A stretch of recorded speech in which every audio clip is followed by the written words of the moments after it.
Allah Ta'ala, il nous dit très clairement que la composition de nafs, de l'ego, Allah Azza wa Jalla dit وَنَفْسٍ وَمَا سَوَّاهَا فَأَلْهَمَهَا فُجُورَهَا وَتَقْوَاهَا. Regardez, Allah Ta'ala met l'opposé de taqwa, al-fujur, c'est-à-dire فَأَلْهَمَهَا, c'est-à-dire qu'il y a une inspiration vers le bien.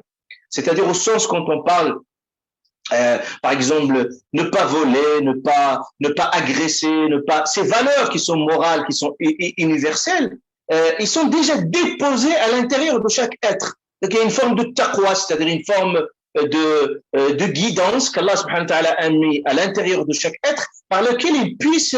Et c'est pour ça qu'on parle parfois des personnes, on parle de la conscience, on parle de conscience professionnelle, on parle d'une conscience morale, on parle d'une conscience spirituelle. C'est cette conscience, c'est-à-dire c'est un dépôt à l'intérieur de chaque être qui fait que cette conscience qui guide, qui donne des orientations.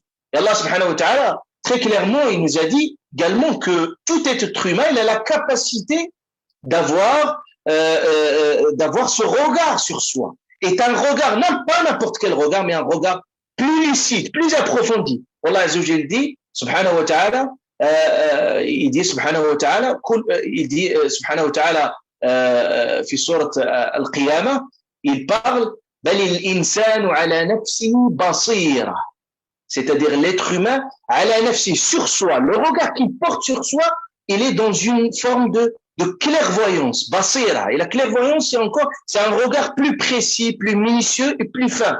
Même l'être humain, parfois, il cherche à rejeter la faute, chercher des excuses, à se déresponsabiliser de ce qu'il fait, mais au fond de lui-même, Allah subhanahu wa ta'ala lui a déposé cette capacité, c'est un radar à l'intérieur qui permet à la personne de voir quand il s'est trompé, de voir quand il a failli à ses engagements. Donc pour garder cette conscience plus aiguë, il faut absolument un travail. Il faut absolument une purification dans ce sens-là. C'est pour ça le prophète alayhi salatu wassalam, puisque al-nafs, il nous dit, al-hamaha dans le nafs, dans l'ego, Allah Ta'ala, il dit, al-hamaha, il est inspiré, fujuraha wa taqwa, il a inspiré cette part de la débauche, le fujur, c'est-à-dire ça va dans tout le côté du mal, le plus obscur de nafs, et également wa taqwa, et le côté le plus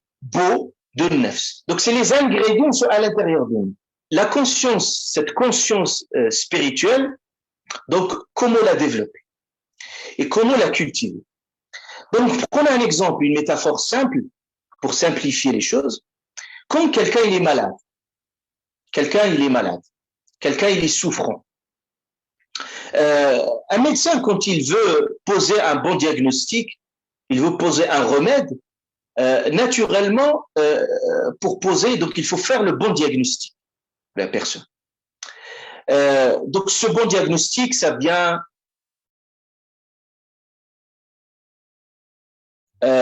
les antécédents de la personne, en voyant beaucoup de paramètres qui font que cette personne-là, qu'il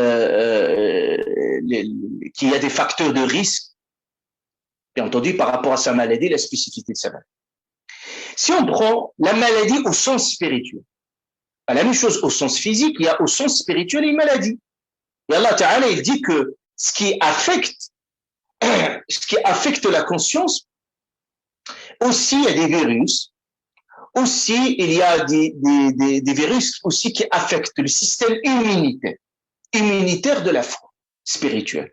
C'est-à-dire le système immunitaire, est-ce qu'il est assez robuste pour pouvoir résister aux virus ou non? La même chose s'agissant aussi qu'il y ait des virus. Et ces virus qui peuvent faire leur entrée à travers les sens, à travers le regard, à travers la conscience, la réflexion, à travers la bouche et à travers les mains, à travers les pieds, à travers tout. Donc c'est pour ça les éducateurs, quand ils ont énuméré un certain nombre de facteurs de risque par rapport à la langue, par exemple la langue, la médisance, le mensonge, ils ont parlé du regard, ils ont parlé aussi de l'écoute, ils ont parlé, c'est justement pour nous dire que ces parasites, ils peuvent filtrer par ces sens. Ces sens. Et c'est naturellement quand ils vont filtrer par ces sens-là, ils vont aller, et surtout quand ils vont ravager, quand ils ravagent, donc quand ils ravagent le siège de la conscience, là ça devient plus dangereux et plus problématique. Et c'est quoi le siège de la conscience qui va nous permettre de nous développer spirituellement, moralement? C'est le cœur. Le cœur. Donc c'est pour ça le prophète alayhi salatu wassalam, quand il a parlé de taqwa, parce qu'on est toujours, on parle de taqwa, de la conscience spirituelle, de la piété, ashara ila huna. Il a fait signe à son cœur. Il a dit at-taqwa ha-huna bihasbi imri'in min ash-sharri an yahqira akhahu al-muslim. Il a dit at-taqwa ha-huna. Il a parlé de la piété et il a fait allusion à son cœur. Ça veut dire que le cœur, c'est ça l'espace de bataille numéro 1. Donc pour pouvoir dans Ramadan, ce qui est très important, c'est que la première chose et le premier objectif qu'il faut se fixer, qu'il faut travailler, et d'ailleurs, c'est pour toutes les adorations, c'est la question de l'intention, l'intentionnalité. L'intentionnalité et surtout la propreté du cœur. Parce qu'Allah Ta'ala nous a parlé d'un cœur qui est mort. Ça veut dire un cœur mort, ça veut dire il n'y a plus de sensibilité. Et Allah Ta'ala nous a parlé d'un cœur qui est malade. Nos cœurs qui sont malades. Et qu'un cœur malade, quand un malade, il trouve le goût à rien. C'est-à-dire quand un malade, vous lui donnez même le plat le plus délicieux du monde, donc il ne trouve plus ni le goût de la nourriture, il ne trouve ni le goût de l'eau, et il a du mal à déguster. Et bien, la même chose s'agissant de la dégustation spirituelle, on peut avoir du mal à prier, à trouver le sens du jeûne, à trouver le sens de n'importe quelle adoration. Pourquoi? Parce que tout simplement qu'il y a une maladie qu'il faut y remédier. Donc, et Allah Ta'ala nous parle aussi d'un cœur sain. Le qalb salim. C'est un cœur sain, ça veut dire que c'est un cœur, donc on parle de sain, salim, au sens que c'est un cœur qui a été purifié de l'intérieur, bien travaillé, comme ce petit jardin.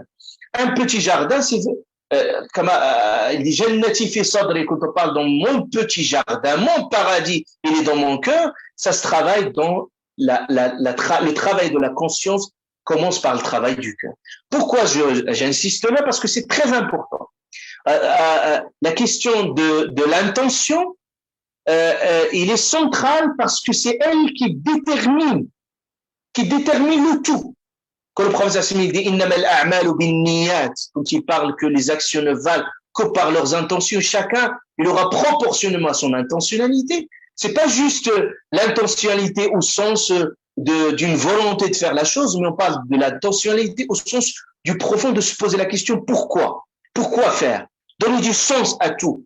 Et ça, c'est tellement important parce que, et c'est ça le sens de l'ikhlas. L'ikhlas, et même le mot ikhlas, ça vient de le sens khalas. Ça veut dire que ça vient aussi dans le sens de la pureté. Et aussi, quand on dit, par exemple, quand on dit asalun khalis, un miel pur, ça veut dire, quand on dit, par exemple, labanun khalis, quand on dit du lait pur, ça veut dire qu'il n'y a aucune goutte qui peut l'entacher, le détacher. C'est quelque chose de pur, il reste dans sa pureté.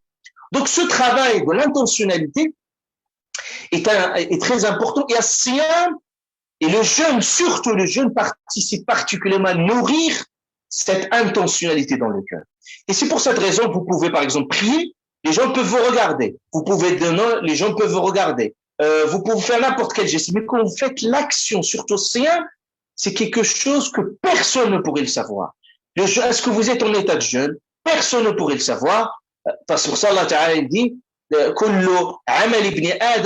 les fils, toutes les actions sont pour le fils d'Adam, sauf as-siyam fa innahu li, il est pour moi, wa ana ajzi bihi. Allah Ta'ala récompense par ce travail par ce jeûne. Donc l'intentionnalité, donc elle est tellement importante pour pouvoir travailler cette intentionnalité, toujours se poser la question pourquoi je fais ceci, pourquoi je fais cela, et toujours prendre le temps que ça prendra. Et c'est tellement important que nous travaillons cela parce que ça, ce qui est prédéterminant. Donc cette intentionnalité, il faut le travailler avant l'acte, le travailler au moment de l'acte et à travailler après l'acte, parce que il faut la surveiller, il faut l'inspecter à chaque moment et à chaque instant.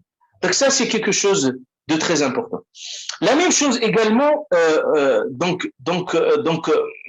quand on va purifier en priorité nos intentions, donc je vais parler de la pureté de l'intention, la purification de l'intention. Donc ça, c'est très important. Et quand on purifie nos intentions, c'est Allah subhanahu wa ta'ala, là, il a un regard particulier. Allah azza wa jal, le prophète sallallahu nous dit, Inna Allah la yanzuru ila suwarikum. Allah ta'ala ne regarde ni vos apparences, ni vos visages, mais il regarde toutes choses. Il regarde, subhanahu wa ta'ala, il regarde quoi? Il regarde le plus profond de nos cœurs, c'est-à-dire nos intentionnalités, et il regarde nos actions. Cette intention, et comment ça se traduit en une action. Donc, comme on se soucie de l'action, et parfois, on est obsédé aussi par le faire, il faut également pouvoir, et Inch'Allah ta'ala, et ça c'est très important que nous puissions le faire, travailler cette intentionnalité pour pouvoir travailler cette conscience. Donc cette conscience, il faut la travailler. Donc la purification, ça vient de ce sens.